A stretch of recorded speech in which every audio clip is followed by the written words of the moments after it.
दोस्तों, मैं साजिद मलिक हूं। आप समाचार वाले देख रहे हैं। हम आपके लिए लेकर आए हैं आपका फिर अपना शो सवाल आम आदमी का।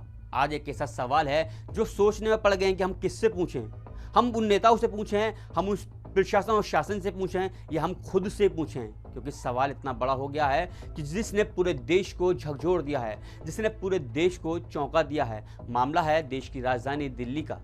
दिल्ली के अंदर एक थाना है मेहरौली, वहाँ के एक इलाका छतरपुर का ये मामला है, जहाँ से एक लड़का डेली रात के 2 बजे अपने पीठ पर एक बैग टांग के निकलता है। उस बैग को लेकर के वो छतरपुर मेहरौली के आसपास के जंगलों में पहुँच करके उसमें से एक पॉलीथीन को निकालता है और उस पॉलीथीन को जंगलों में फेंक देता है।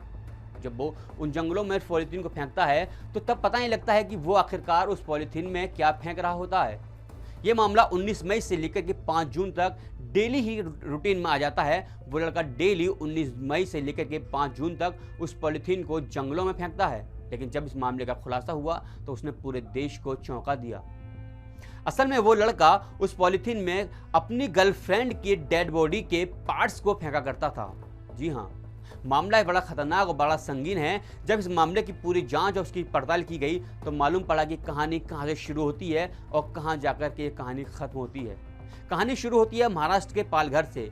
महाराष्ट्र के पालघर की रहने वाली श्रद्धा वॉलकर अपने सपनों को पूरा करने के लिए सन 2018 में मुंबई आ जाती है। वो मुंबई आकर के एक मल्टीनेशनल कंपनी में कॉल सेंटर की जॉब ज्वाइन कर लेती है। जब वो कॉल सेंटर की जॉब कर रही होती है तो उसकी मुलाकात आफ्ताब अमीन पूनावाला से होती है। आफ्ताब और श्रद्धा दोनों एक दूसरे से पहले दोस्त बनते हैं और उसके बाद में वो एक दूसरे से मोहब्बत करने लग जाते हैं।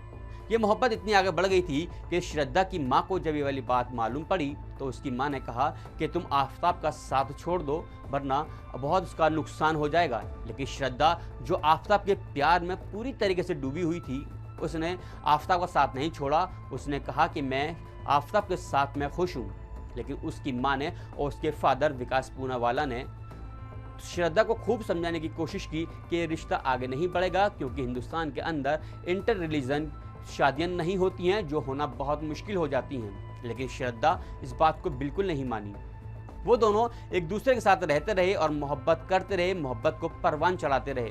मामला तब आगे बढ़ा जब श्रद्धा की माँ ने उससे कहा कि तुम आफ्ताब का साथ छोड़ दो, वरना तुम हमारा घर छोड़ दो। तो श्रद्धा ने अपनी माँ का घर तो छोड़ दिया, लेकिन आफ्ताब का साथ नहीं छोड़ा और वो दोनों मुंबई में लिव इन रिलेशनशिप में रहने लगे। जब आफ्ताब की साथ रहते रहते श्रद्धा उसके मोहब्बत में और आगे बढ़ने लगी थी, कुछ वक्त बाद में श्रद्धा की माँ का देहांत हो गया। जब उसका देहांत हो गया और वो अपने घर गई तो उसने सभी रीति रिवाज के साथ में अपनी माँ का दाह संस्कार किया और उसके बाद में वो फिर वापस मुंबई आ गई। लेकिन श्रद्धा के पिता विकास वॉलकर ने कहा कि बेटी, तुम उसका साथ छोड़ दो, वरना ये रिलेशन आगे नहीं बढ़ेगा। इसको लेकर के दोनों में अनबन रहने लगी और आखिरकार श्रद्धा और आफ्ताब ने मुंबई को छोड़ करके दिल्ली का रुख अपना लिया।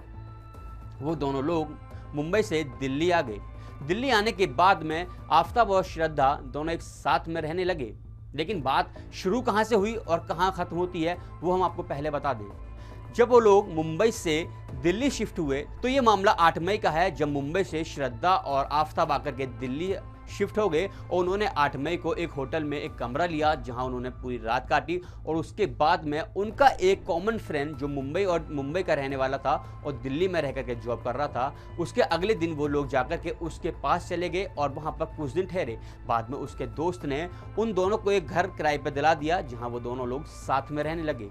लेकिन जब दोनों साथ में रहने लगे और श्रद्धा आफ्ताब के साथ में रह रही थी तो श्रद्धा ने आफ्ताब से कहा कि अब हम लोग इस रिश्ते को एक नाम दे देते हैं, जो अब हम लोग शादी कर लेते हैं। लेकिन इस चीज़ को लेकर के अभी आफ्ताब तैयार नहीं था। शायद क्यों तैयार नहीं था, इसको लेकर के कोई बात अभी नहीं पता लग पा रही थी, क्योंकि श्रद्धा चाहती थी कि आफ्ताब से शादी करके इस रिश्ते को नाम दे दिया जाए। लेकिन आफ्ताब अभी शादी करने को तैयार नहीं था, जिसको लेकर के दोनों में अनबन होने लगी और इस रिश्ते से आपस में तकरार पैदा होने लगी। दोनों आपसी तकरार के बाद में दोनों में लड़ाई झगड़े होते थे, लेकिन फिर बाद में वो दोनों एक दूसरे को मना लेते थे और उसके बाद में फिर रहने लगे। लेकिन मामला 18 मई का बताया जाता है कि 18 मई को खाना खाने के बाद में वो दोनों में फिर से लड़ाई हुई। आफ्ताब और श्रद्धा में लड़ाई इतनी आगे बढ़ गई कि आफ्ताब ने श्रद्धा का गला पकड़ लिया और उसने उसके गले को तब तक दबा के रखा जब तक कि श्रद्धा की मौत नहीं हो गई। लेकिन आखिरकार जब मौत उसकी हो गई तो आफताब एकदम से घबरा गया कि अब वो क्या करे। अब उसके दिमाग ने एक अलग ही रूप धारण कर लिया। उसके दिमाग में एक खुराफाती आइडिया आया। अब आफताब ने वो किया जिसने पूरे देश को चौंका दिया। जब दिल्ली पुलिस ने आफताब को उसके घर से अरेस्ट किया तो आफताब ने जो बताया उसको सुनकर के पूरा देश हैरान रह गया कि आखिरकार कोई ऐसी करतूत कैसे कर सकता है। जब आफताब को दिल्ली पुलिस ने अरेस्ट किया तो दिल्ली पुलिस ने जब आफताब से पूछताछ की तो उसने बताया कि श्रद्धा और वो दोनों एक दूसरे में मोहब्बत करते थे, लेकिन 18 मई को श्रद्धा और उसके बीच में लड़ाई हो गई थी, जिसको लेकर के उसने श्रद्धा की हत्या कर दी थी। और हत्या करने के बाद में उसने उसकी लाश को अपने ही घर में 18 मई को रखा। ये मई और जून की कहानी है जब दिल्ली के अंदर गर्मी थी और उमस जमकर होती है। लेकिन 18 मई को रखने के बाद में अब आफताब का दिमाग से ये सोचने लगा कि आखिरकार वो उसकी बॉडी को कैसे ठिकाने लगाए। तो इसको लेकर के उसकी खुराफाती दिमाग में आइडिया आया कि वो अगले दिन मार्केट में जाता है, वहाँ से एक फ्रीज खरीद के लाता है। उस फ्रीज को खरीद के अपने घर लेके आता है। वो अगली दुकान से एक छोटी आरी लेकर आता है और अगली ही दुकान से कुछ पॉलीथीन भी लेकर आता है। वो घर आने के बाद में श्रद्धा की लाश को अपने वॉशरूम में ले जाता है। वहाँ बैठ कर के वो उसकी वॉशरूम में बैठ कर के श्रद्धा की लाश के टुकड़े करना शुरू कर देता है। वो उसकी लाश के जो टुकड़े करता है उन टुकड़ों को लेकर के पॉलिथीन में पैक करने के बाद में उनको अपनी फ्रीज में रख लेता है। और फ्रिज में रखने के बाद वो लाश को एक दिन में पूरी नहीं काट पाता है, इसलिए बची हुई लाश को किसी भी तरह से वो फ्रिज के अंदर शिफ्ट कर देता है और उन टुकड़ों को भी फ्रिज के अंदर रख देता है। और वो फिर जोमेटो से ऑर्डर करके अपने लिए खाना मंगाता है और उस खाने को खाने के बाद में वो सो जाता है। और फिर अगले दिन ही वो उसकी लाश को निकालता है और लाश को निकालने के बाद में फिर वॉशरूम के अंदर बैठ कर के उसकी लाश के टुकड़े करना शुरू कर देता है। जब उन लाश के टुकड़े करता है तो उन टुकड़ों को लाश को टुकड़े करने के बाद में वो उसकी कहा जाता है कि उसकी लाश के तकरीबन 35 टुकड़े करके उनको एक पॉलीथीन में रख के अपनी फ्रीज के अंदर रख लेता है। और वो उन लाश के साथ ही उस घर के अंदर रहता है, उसी फ्रीज से पानी निकाल के पानी पीता है और उसी फ्रीज में से दूध निकाल के चाय बना करके चाय भी पीता है। अब आप अंदाज़ा लगा लीजिए कि हैवानियत की किस हद पर वो आफताब नाम का लड़का पहुँच गया था।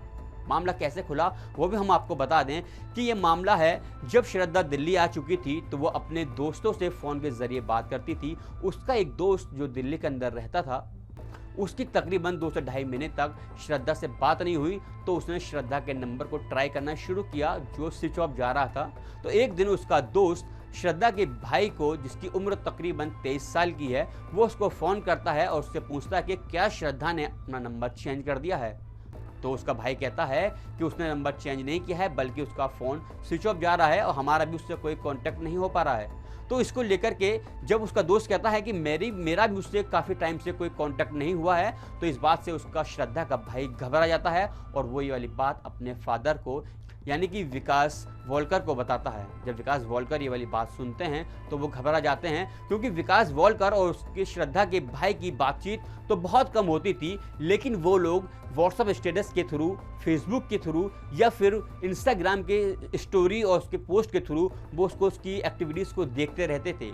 वो लगातार श्रद्धा अपने फेसबुक पे, इंस्टाग्राम पे या अपने व्हाट्सएप पे अपनी प्रोफाइल चेंज करती रहती थी, अपने स्टेटस लगाती रहती थी और जिसके थ्रू वो लोग उससे अपडेट रहते थे। उनको लगता था कि बेटी जब अपनी स्टोरी बदल रही है, अपने स्टेटस पे अपने फ़ोटो, अपने पिक्चर्स लगा रही है, कहीं घूमने की पिक्चर्स लगा रही है, उनको लगता था कि बेटी ठीक है। उनकी बात ज़्यादा नहीं होती थी, लेकिन उनको इतना इत्मीनान रहता था कि इसी तरीके से उनको लगता था कि उनकी बेटी खुश है। लेकिन कुछ महीनों से जब उसकी बेटी के स्टेटस लगाने बंद होने लगे, डीपी चेंज होने बंद लगने लगी, फेसबुक और इंस्टाग्राम पर पोस्ट पढ़ने बंद होने लगी, तो वो लोग घबरा गए। और उसके बाद में उनकी दोस्त, इस लड़की के दोस्त ने जो उनको बताया, उसके बाद में वो और घबरा गए। इसी को लेकर के उन्होंने मुंबई में जाकर के पुलिस स्टेशन पे एक रिपोर्ट लिखवा दी।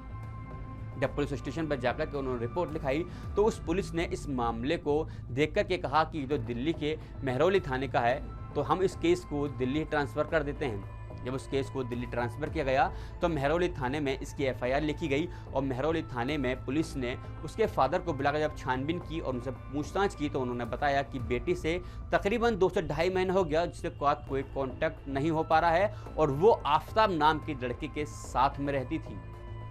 जब पुलिस ने आफताब के नंबर को सर्विलांस पर लगाया और उससे पूछताछ की तो उसने बताया कि उसकी श्रद्धा से 18 मई को लड़ाई हो गई थी, जिसके बाद वो अपने घर मुंबई वापस चली गई थी। उसने कहा कि मैं मुंबई वापस जा रही हूँ। उसके बाद से मैंने उसको कई बार बात करने की कोशिश की, उसका फ़ोन नंबर ट्राई करने की कोशिश की, लेकिन उससे मेरी कोई बात नहीं हो पा रही है, उसका नंबर स्विच ऑफ जा रहा है। जब पुलिस ने उसकी ये कहानी सुनी और उससे कई बार पूछताछ की तो पुलिस को उसकी कहानी में कुछ झोलमाल नज़र आया। इसी को लेकर के जब पुलिस ने सर्विलांस पे उसको नंबर को लगाया तो सर्विलांस के नंबर से मालूम पड़ा कि 18 मई के बाद में आफताब पूनावाला ने श्रद्धा बोलकर के नंबर पे कोई भी कॉल नहीं की है। इसके बाद में पुलिस उसको महरौली थाने ले आती है और यहाँ करके उससे कड़ाई और सख्ती से पूछताछ करती है। तब उसने जो बताया उसने पूरे देश को चौंका दिया। उसने कहा कि मैंने उसकी बॉडी को टुकड़ों में बांट करके तकरीबन 35 टुकड़े उसकी बॉडी के मैंने किए और डेली मैं रात के 2 बजे अपने घर से निकलता था और मैं अपनी कमर पे एक बैग को टांगता था, उसमें उसकी लाश के टुकड़ों को पॉलीथीन में डाल के अपने बैग में डाल लेता था और मैं 19 मई से लेकर के 5 जून तक लगातार उसकी लाश को टुकड़ों को ले जाकर के महरौली दिल्ली के आसपास के जंगलों में फेंकता रहा। 2 करोड़ की आबादी है दिल्ली शहर की और तकरीबन कहा जाता है कि 90,000 पुलिसकर्मी हैं जो 2 करोड़ लोगों की सुरक्षा में लगे रहते हैं। और अंदाज़ा लगाइए कि 19 मई से लेकर के तकरीबन 5 जून तक वो लड़का डेली रात के 2 बजे निकलता था और बैग अपने कंधे पर लेकर जाता था, जिसके अंदर अपनी ही गर्लफ्रेंड की लाश के टुकड़ों को लेकर के वो जंगलों में फेंकता था। लेकिन किसी ने भी, ना ही वो किसी ऐसे शख्स से टकराया, ना ही किसी ऐसे शख्स ने उसको देखा जो कभी से पूछ सके या उसको फेंकते हुए देख सके, और ना ही कभी पुलिस ने भी उस पर कभी नज़र डाली कि रात को 2 बजे निकल के जाने वाला ये लड़का वापस 3 साढ़े 3 बजे तकरीबन वापस लौट के आता है। कभी भी पुलिस ने उससे पूछताछ करने की कोशिश नहीं की या रोक के उससे जानने की ये कोशिश नहीं की कि आखिरकार वो कहाँ से आता है। जब पुलिस ने मालूम पड़ा तो पुलिस ने उसको अरेस्ट कर लिया और इस घटना ने पूरे देश को झकझोर के रख दिया है।